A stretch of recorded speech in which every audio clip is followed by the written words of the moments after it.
అందరికీ శుభ సాయంకాలం.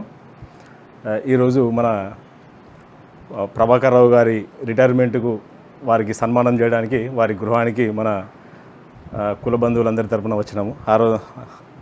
దాని సందర్భంలోనే లక్ష్మణరావు గారికి కూడా సన్మానం చేయడం జరిగింది. యాక్చువల్గా గురు బ్రహ్మో గురు విష్ణు గురుదేవో మహేశ్వర గురు సాక్షాత్ పరబ్రహ్మ తస్మై శ్రీ గురవే నమః. అంటే మనకి ఈ లోకంలో గురువు అనే వ్యక్తిని మించిన అతను లేడు. ఎందుకంటే ఏ దానం చేసినా కూడా దాదాపు అందరూ కూడా, ఈవెన్ మనం అన్నదానం చేసినా కూడా భోజనం చేసిన తర్వాత ఇక మనం చాలు అంటాము. కానీ విద్యాదానం అనేది దానికి ఎప్పుడు కూడా నిరంతరంగా దానికి మనం శ్రమిస్తూనే ఉండాలి, నేర్చుకుంటూనే ఉండాలి. దానికి చాలు అనేది ఉండదు నాకు తెలిసినంతవరకు అయితే. ఈవెన్ మనం చివరి గడియ వరకు కూడా నేర్చుకునేది విద్య ఒకటి మాత్రమే. మరి అంత మంచి ప్రొఫెషన్లో ఉన్న గురువులందరికీ నాకు ప్రణామాలు. అవకాశం వచ్చింది. జై శ్రీరామ్.